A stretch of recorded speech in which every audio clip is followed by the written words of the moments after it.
Hi everyone, welcome back to my channel. For anybody new here, my name is Zion and we talk about all things money. Today I'm going to give you your second stimulus check update for June 17th. And we're going to talk a little bit about this $2,000 a month recurring stimulus check and the possibilities of it actually happening.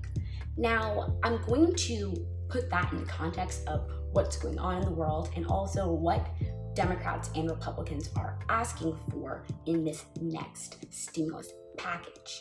So if you're interested in hearing this content, go ahead and hit the like button down below. It actually helps this channel get out to more and more people who are interested in similar content like yourself.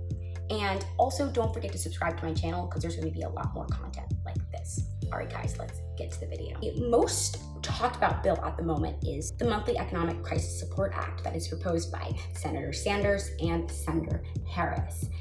This bill is very popular because it would be $2,000 a month for qualifying Americans making under $120,000 a year, and for married couples filing jointly, they would get $4,000 a month, plus an additional $2,000 per child. And this aid would last during the entire duration of the crisis, and 3 months after the Department of Health and Human Services declares that the COVID crisis is over.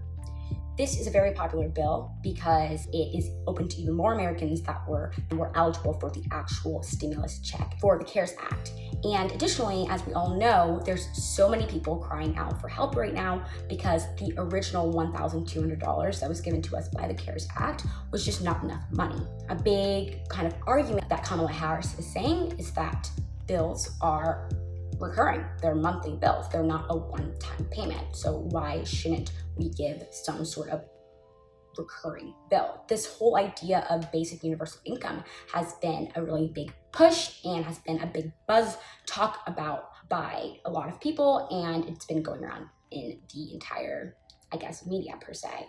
And so I want to kind of keep up with this recurring stimulus money because while I don't think that universal basic income is something that will necessarily take charge in the near future, I think it's something that could potentially be implemented in the future, especially depending on who gets elected this year, come later in the fall.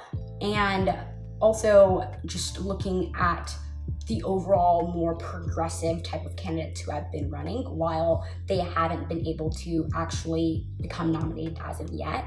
I think that there's potential for them to kind of gain more traction, such as presidential nominee Andrew Yang. So I want to talk about why it's going to be difficult for this $2,000 a month stimulus proposal to actually be passed at a time like right now.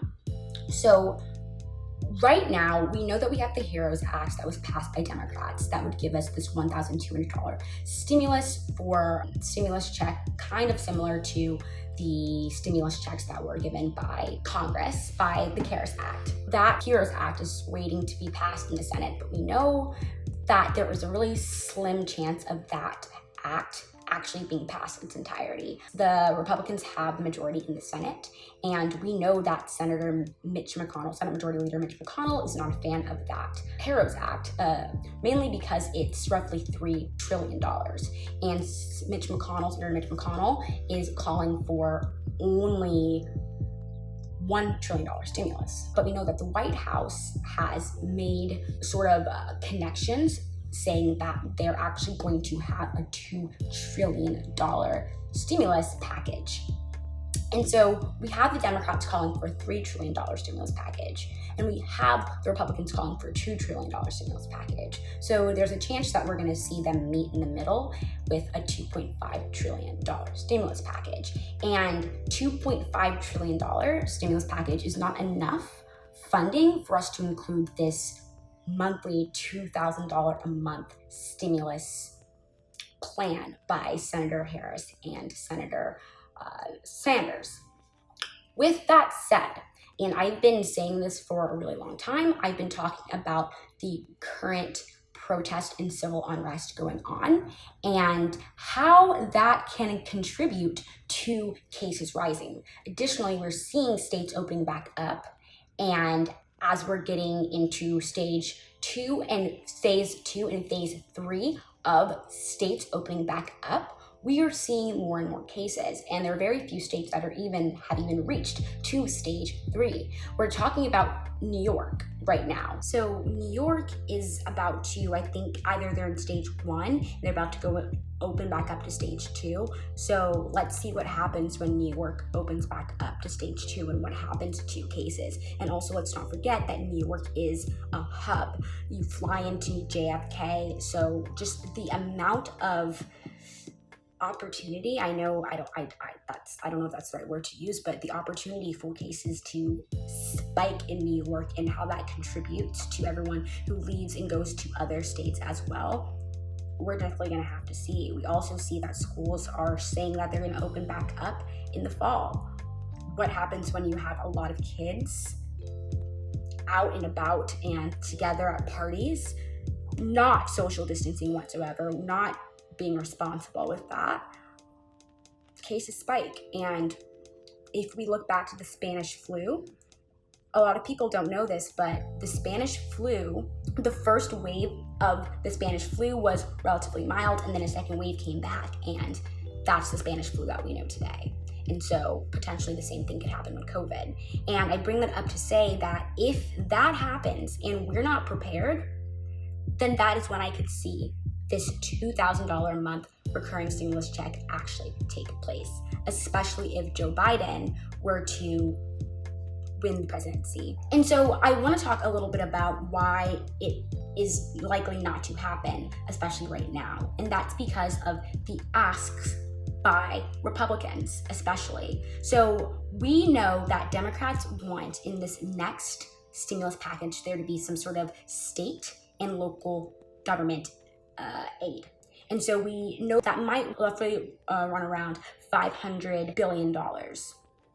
We know that Democrats want roughly $3 trillion package just because the HEROES Act is a $3 trillion package. We know that Senator Mitch McConnell wants $1 million, but we know the White House actually $1 trillion. The White House actually wants $2 trillion. So what is going to be included in this $2 trillion? Well, we know that Republicans are focusing on liability protection for small businesses. We know that Republicans want there to be some sort of big focus on manufacturing.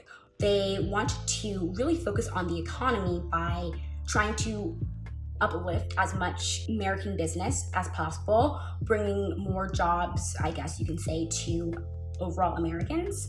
And I've been kind of saying a lot about we need to focus on job creation, so maybe this is what they mean. We also know that Republicans want to focus on unemployment. Democrats also want to focus on unemployment. Democrats want to extend this $600 a month federal unemployment insurance benefit to the end of the year, while Republicans want to do that phase out by lowering the federal unemployment insurance benefits to $250 to $350 a week, and then phasing that out by just going down to state unemployment insurance benefits.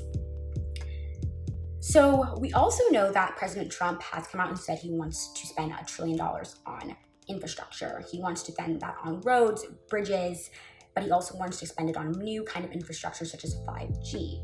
Now, yes, that's a boost in the American economy, and I think that potentially could be this focus on manufacturing and this focus on infrastructure could be potentially the Republicans' version of the New Deal initiative that was brought up by Roosevelt after the Great Depression. But it's interesting that they are kind of using similar ideas without using the language such as New Deal initiative. And I think it's because that would signal to American people that we are slipping into a depression. And like I said in another video, President Trump really has this overall idea that he wants to really make it look, he wants to keep this facade that the economy is doing a lot better, even though we know unemployment numbers are still very high. And so that's another thing. We saw that Chairman of the Fed, Jerome Powell, has still expressed concern about the overall unemployment numbers. And he is just concerned with the reason why our economy is not tanking as much as it ultimately should be is because of the cash that we've really been feeding into the hands of American people with the stimulus check, but also into the small businesses. And then we are seeing that with the SBA PPP program, and we're also seeing that with the EIDL loan, which I want to go ahead and say that actually opened back up. So if you're a small business, go and claim that. You can get $1,000 for you as the business owner, and also $1,000 for up to 10 employees. So definitely make sure that you go and fill that out. So basically, I want to wrap this up by saying it's not impossible for us to have this $2,000 a month stimulus check. It could still happen, but ultimately what we have to do is really keep an eye on what's going on. In order for us to get that $2,000 recurring stimulus check, things have to get a lot worse. And could they? 1,000%. People are opening back up, people are still upset, people are still protesting, but when will that happen? It might not be right now, just because the focus is not really on stimulus money right now. There's a good chance that if the Democrats and the Republicans can meet in the middle and raise that $2 trillion stimulus package money to $2.5 trillion, that we do see that extra $500 million opening back up for stimulus money, but it most likely will look a lot like the stimulus money that was in the original CARES Act. But we'll definitely have to see. So if you like this video, go ahead and give it a huge thumbs up. And also, don't forget to hit the subscribe button, because there'll be a lot more content like this. Until next time, bye guys.